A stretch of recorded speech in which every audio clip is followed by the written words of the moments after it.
Hello you guys, what's up? Welcome back to another episode of Killer Instinct. If you're new here, hi, my name is Savannah and I am your host of Killer Instinct. Before we get started, make sure you go ahead and hit that subscribe button, that way you never miss an episode. We post weekly on the podcast and on YouTube every Wednesday. You're not going to want to miss it. Now, as you guys can tell by the title of today's episode, today we are talking about a very controversial case, and it is one that took the media by storm when it first happened, and as well as a lot more recently for reasons you will soon understand. Now, I'd like to think that I know my Killer Instinct listeners pretty well, and I feel like I do know where you guys are going to stand on it, but you never know, you might surprise me, and I'm very interested to hear what you guys think. So with that being said, today we are discussing the case of Derrick Robie. So let's jump right on into it. Derrick Robie was born on October 2nd, 1988 to his parents Doreen and Dale Robie. He had a younger brother named Dalton, and the family lived in Savona, New York. Now, Derrick himself was known as the unofficial mayor of Savona because even though he was only 4 years old, he would sit on the outside steps of his house and he would just wave at people walking by, say hi to them, and was just very friendly. Derrick was a t-ball player and his dad Dale was the coach of his team. And overall, Derrick was just known to be a happy child. He had blonde hair and bluish-greenish eyes, and you couldn't just help but smile when you saw Derrick. And even now, when looking at pictures and videos of him, he has this spirit about him that is so bright and welcoming, and it just makes you smile. But at the same time, you also get a very harsh pit in your stomach once you realize what happened to Derrick. So this all brings us to August 2nd, 1993, and Derrick was 4 years old. He was just 2 months shy of his 5th birthday. Now, at this time, he was attending a summer camp that was being held at this park that was right down the street from Derrick's house. And this was a very well-known park in the community. It's where Derrick had his t-ball games and practices, and so he was very familiar with it. And at this park is where Derrick was also attending a summer camp that was going on at that time. Now, Derrick's mom, Doreen, remembers that she never let Derrick walk anywhere alone. Again, he was only 4 years old, he was about to be 5, but on this particular day, Derrick's younger brother Dalton was just being a little fussier than normal. He was crying, and Doreen was understandably overwhelmed at the time. And Derrick walked up to his mom and was like, "Mom, it is fine. I'm gonna walk over to the park and everything's gonna be okay." He was insisting her to just, let him do this. Everything's gonna be fine. And the park itself was only 1 block away from where the Robies lived, and it was also on the same side of the street. So Derrick would never had to have crossed the street or done anything that could have potentially put him in danger, so they thought. But again, Derrick had been to this park hundreds, if not thousands of times. He was always there. He was very familiar with it. And in 1993, this was a very small town. We're talking about a town of about 1,000 people. So this was not like a busy city or anything where anyone thought that Derrick wouldn't be okay just simply walking down the street. Now, a couple hours later, at around 11 a.m., there was a thunderstorm that had rolled into the town, and Doreen ended up rushing over to the park to pick Derrick up and bring him back home. So Doreen walks over to the park and she's talking to one of the counselors there, and that is when she learns that Derrick actually never made it to the park that day. Now, when Doreen knew this, she immediately knew that something was incredibly wrong. Derrick was not the type of person that was just going to walk off and wander. He knew that he was supposed to go to the park that day, and it was almost something that he wanted to prove to his mom that he could do, because Doreen was doubting it herself whether or not she should allow Derrick to do this. It was almost like, "No, Mom, I got this. Like, I'm going to show you that I can go down the street." So when Doreen found out that he never made it, the panic immediately set in, and she called 911 to file a missing persons report. And police really wasted no time when it came to looking for Derrick. They hit the ground running, and so did the rest of the community. This town, like I said, had a population of about 1,000 people. And news like a missing child was definitely something that traveled quickly, and everyone was doing their best to try and find Derrick. Now, in the beginning, there were about 2 different theories that police thought were possibilities in regards to what had happened to Derrick. The first being they thought that it was possible that Derrick could have been the victim of a hit and run. Or the second theory was that Derrick was abducted by a stranger, and they thought that it was possible that this stranger could have been someone from out of town, someone who didn't live in the community. And those were the 2 theories that police were really starting out with and thought that that's where this investigation was leading them. That was until about 5 hours into the investigation when Derrick's body was discovered. Derrick was found several yards away from the park in a wooded area. It was clear to police that just by looking at Derrick, he had suffered severe injuries. Derrick was found with several large rocks placed on top of his head. He was completely undressed and also had external injuries all over his body. The autopsy report revealed that Derrick's cause of death was blunt force trauma to the head as well as asphyxiation. The medical examiner was also able to conclude that Derrick had been sodomized with a tree branch.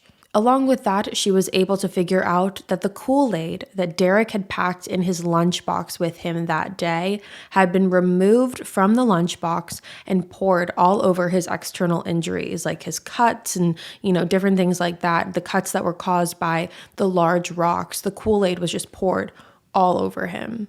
Now, when police saw Derrick's body, they were able to figure out that Derrick's body was almost staged in a way.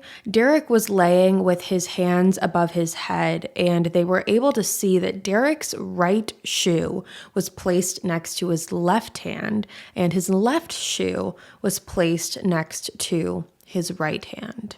So at this point, police really just had more questions than answers. They have this 4-year-old boy that had clearly been tortured, and they had nowhere to begin and no clue where to begin with finding the killer in this investigation. And again, they figured that the killer was someone that Derrick did not know. Now, it's not very clear why they thought that. However, that was a theory that they were sticking with in the beginning. But things began to change pretty quickly in this case. 4 days after Derrick's murder, a 13-year-old boy named Eric Smith had walked into the police department and asked if he could be of any help in the investigation. So he ends up sitting down with detectives, and police start asking him, questions, because Eric and Derrick kind of knew each other. They were more so acquaintances. They knew of each other, especially Eric with Derrick. Eric was 13 years old, like I said, and we know that Derrick was 4 years old, and they both attended this same summer camp.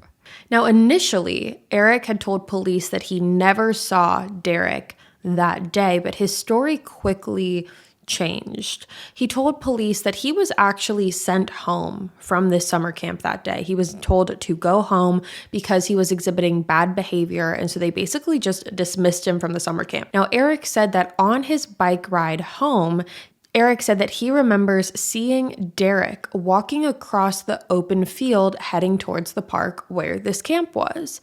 Now, when police were told this by Eric, their red flags in their head immediately started to go off because Eric was now basically placing himself at the crime scene because Derrick's body was found pretty much right where this open field was, just several yards into the woods. So police started questioning him a little bit more and were asking Eric if he remembered what Derrick was wearing, and Eric was pretty much able to describe perfectly what Derrick was wearing that day. Eric told police that he remembered that Derrick had a lunchbox, but it was at this point in the conversation that Eric began to get pretty emotional, and police didn't really know why. He started to get teary-eyed, he got a little flustered, and he's sitting in this chair across from detectives, and he starts hunching over, and he balls his hands up into a fist and pulls them up to his head and starts shaking them, like vibrating them almost. And he just says under his breath, like, "You think I killed him? don't you?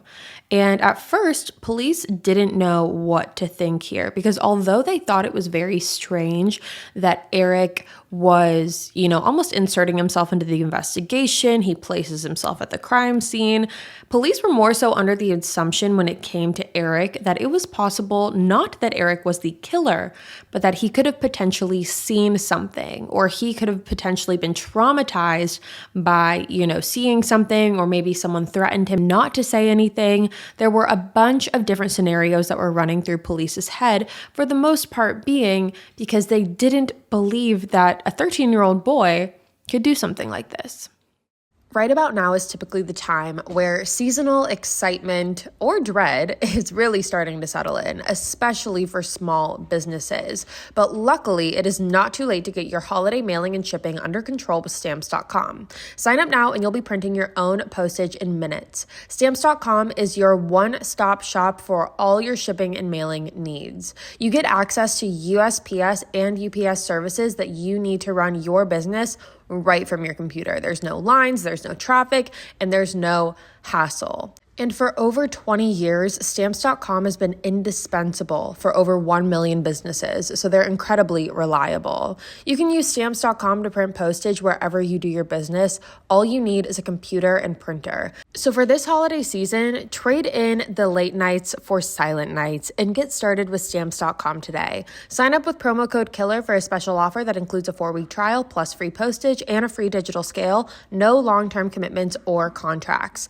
Just go to Stamps.com, click the microphone at the top of the page, and enter code KILLER. Do you know how much your subscriptions are really costing you a month? Because most Americans think that they spend around $80 a month on subscriptions when the actual total is closer to over $200. You could literally be wasting hundreds of dollars each month on subscriptions without even knowing it. But luckily for you, there is Rocket Money. It's this app that I love using, and it takes care of everything. The app shows all your subscriptions in one place and cancels what you don't want for you. Rocket Money can even find subscriptions you didn't even know that you were paying for. You may even find out that you've been double charged for a subscription. And to cancel a subscription, all you have to do is press cancel, and Rocket Money takes care of the rest. It really is that easy. So cancel unnecessary subscriptions with Rocket Money today. Go to rocketmoney.com/killer. Seriously, it could save you hundreds per year. That's rocketmoney.com/killer. From the creators of Dr. Death, Scamfluencers, and Over My Dead Body, Wondery goes deeper into complex true crime stories to give you an inside look at the facts. And now, Wondery is launching the ultimate true crime fan destination, Exhibit C. It's truly criminal. Dive deep into the most devious scams, manipulative cults, and coldest of cases. Wondery's Exhibit C lets you view all the evidence through a detective's lens, taking you step by step through the twists and turns of each true crime case. Join the Exhibit C online community to access exclusive show merchandise, member-only content, and to hear directly from top criminal and social justice experts, witnesses, and investigators as they take us beyond the evidence and into the case file. Now, clearly, if you guys are listening to me, you love a good true crime podcast, and you are going to love Exhibit C. It has been one that I've been binging lately. I listen to it on long drives. It's amazing. You guys are going to love it. So join now by following Wondery Exhibit C on Facebook, or find them on the web at wonderyexhibitc.com and listen to the True Crime Podcast on Wondery and Amazon Music. Exhibit C, it's truly criminal. So at this point in the interview, Eric decides that he needs to take a break and step away. His father was also at the police station, and his dad ends up bringing him a cup of red Kool-Aid.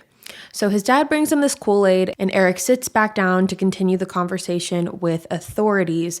And right when they get into the beginning of the second half of this conversation, Eric picks up the Kool-Aid cup and throws it onto the ground.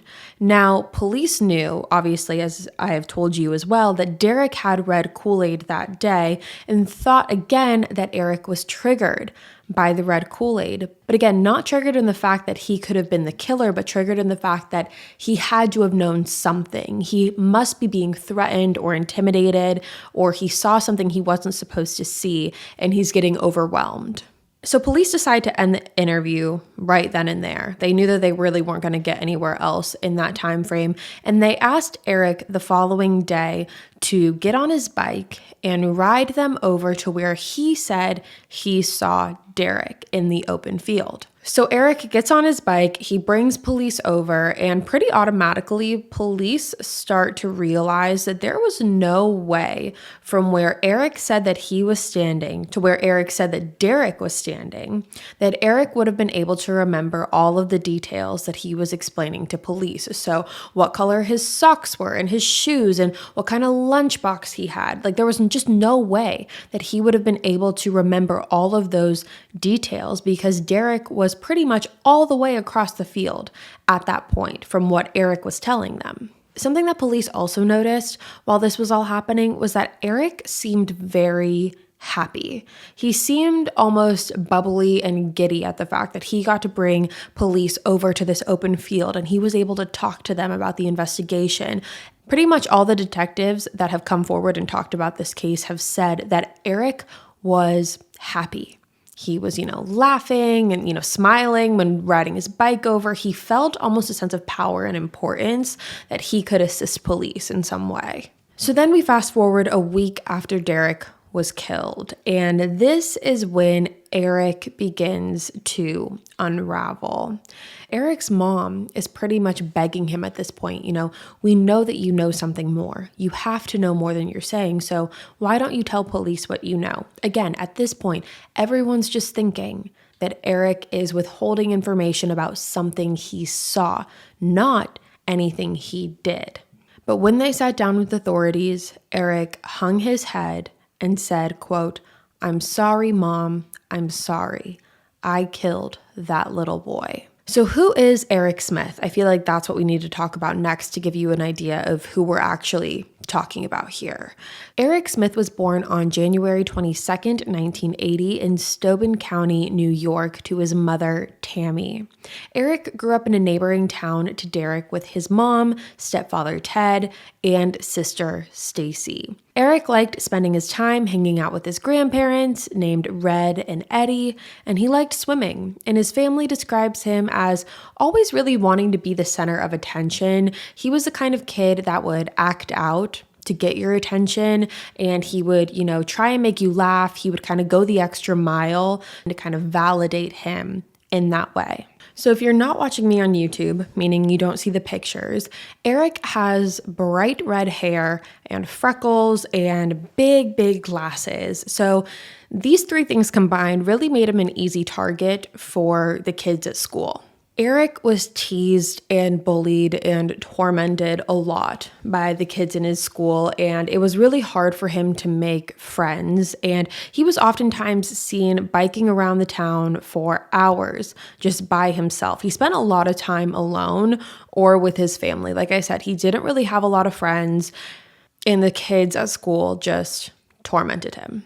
Now, regardless of the behaviors that Eric was exhibiting, like always wanting to be the center of attention or being bullied or things like that, no one ever really equates that automatically to murder, especially your own family. So Eric's parents were devastated when this all came out, as well as his grandparents. They say it was the worst day of their lives when Eric confessed because they were just shocked. They were confused. They couldn't believe it. They didn't understand why a 13-year-old boy would have so much anger to torture and murder a 4-year-old.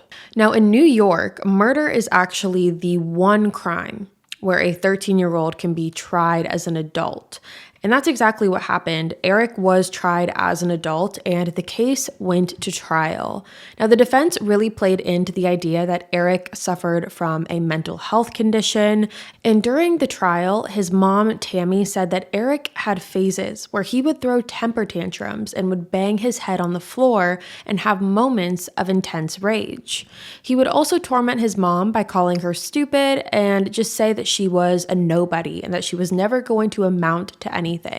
Which, just as a side note, I can't even fathom saying that to my mom now. Like, that is just not, or not even my mom, just let alone any person. I don't think I could ever say that to any human being.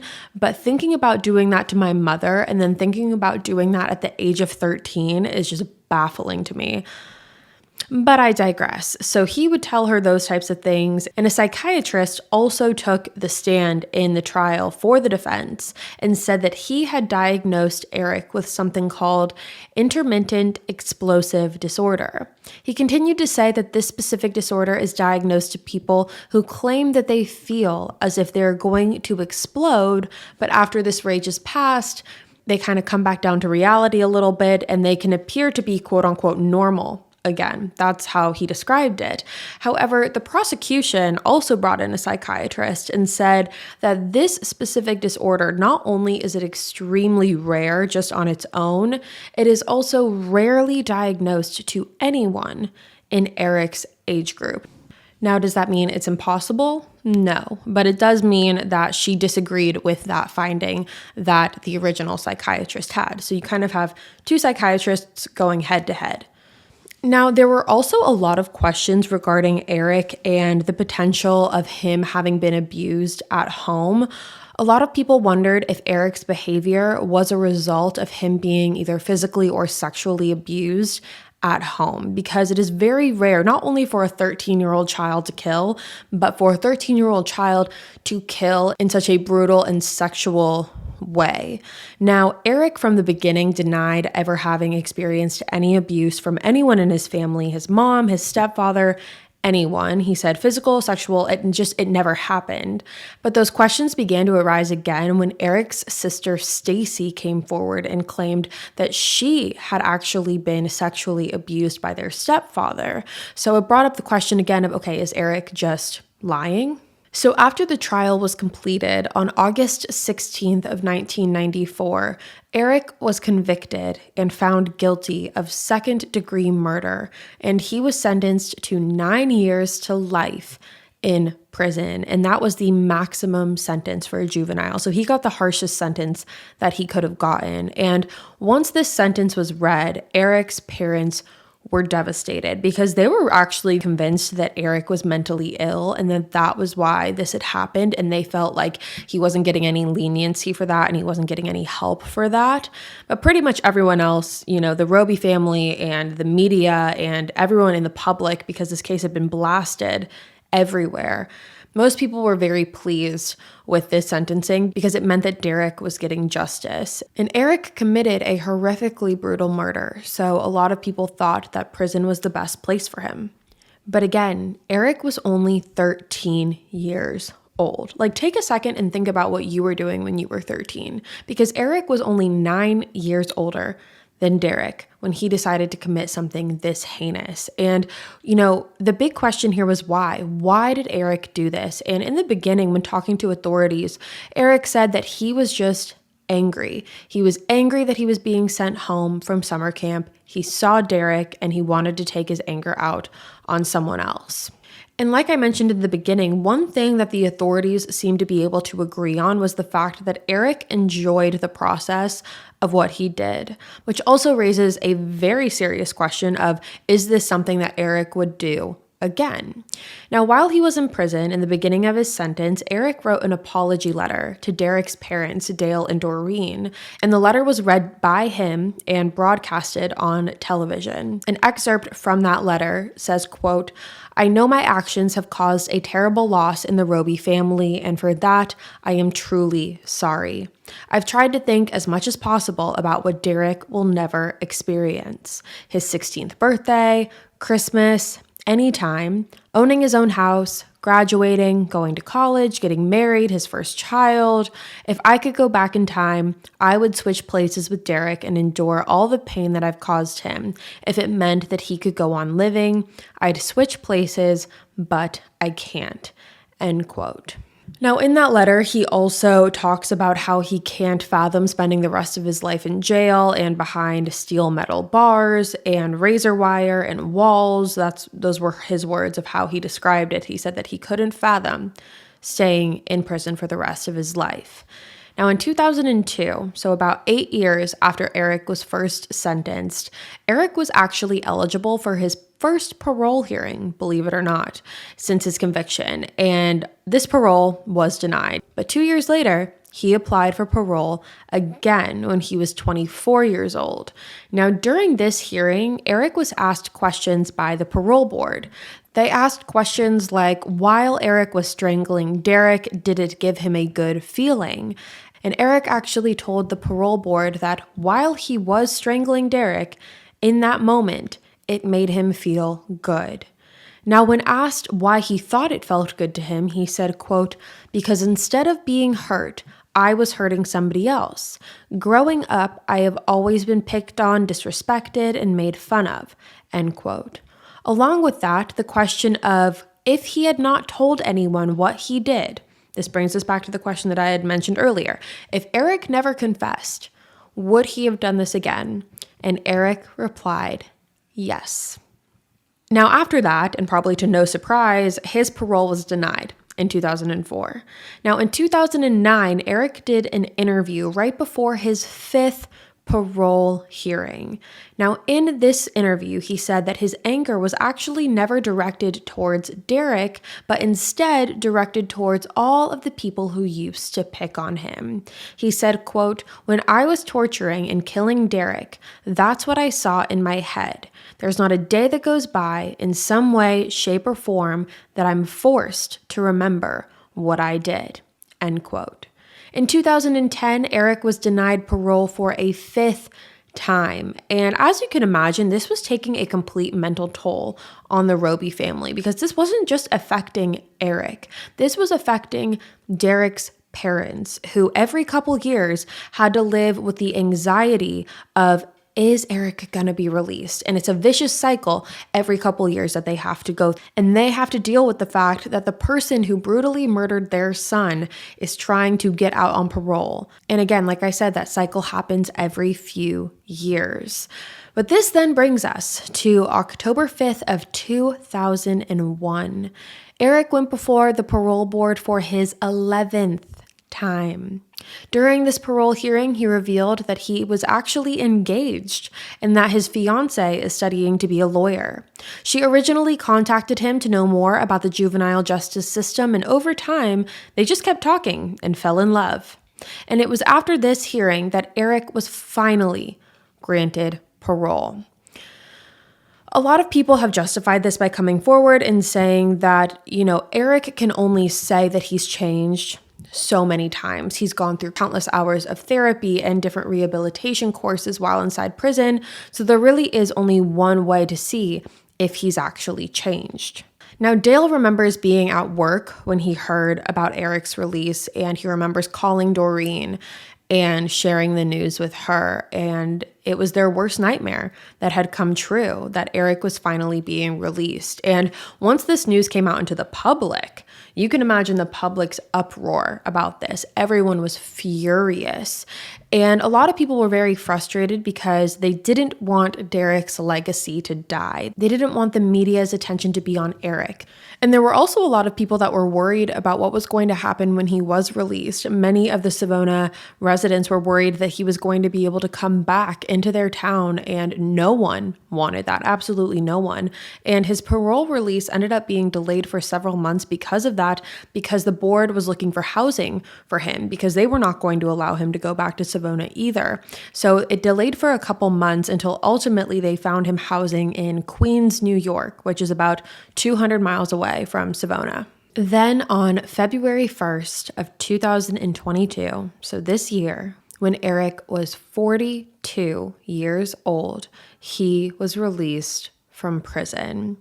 Now, I watched a 48 Hours documentary on this case in particular, and in it, Doreen said that when Eric was released, it was also a sense of release for her and her husband, Dale. And what she meant by that is that she didn't have to worry anymore in the sense of the cycles of parole and is he going to get out and is he going to apply for parole again and is he going to get it or is he not, and then they have to do it a couple years later. Eric was never going to stop applying for parole until he got out. That was just never going to happen. So in a sense, Eric being released was also Derrick's parents having a release. And they said that they don't want to go through that cycle anymore. And when Eric was released, it felt like the true healing for them could begin and that they could really start a new chapter of their lives. So this is where I bring the question to you guys. I mentioned in the beginning of this case that there was a very big debate on whether or not Eric should be released or not. There are some people that say yes, and there are some people that say no. Some people believe that Eric was 13 years old when he committed this act, and now he's 42. And that's plenty of time for someone to have, gotten their act together and changed for the better and moved on with their lives without ever harming someone again. But then there's the flip side of that of, okay, he was 13 years old when he committed something so horrific. Who's to say now that he's 42 and is an adult that he won't do the same thing? But like I said, I'm really interested to hear what you guys have to say. I really don't know where I fall in this. I guess I can see both sides to the argument. So with that being said, you guys, let me know in the comments, DM me on Instagram. But with that being said, you guys, that is all for me today. Thank you so much for tuning in to another episode of Killer Instinct. If you're new here, hi, my name is Savannah and I'm your host of Killer Instinct. Make sure you go ahead and hit that subscribe button. That way you never miss an episode. We post weekly on the podcast every Wednesday and every Wednesday on YouTube as well. It is Killer Instinct Wednesdays over here.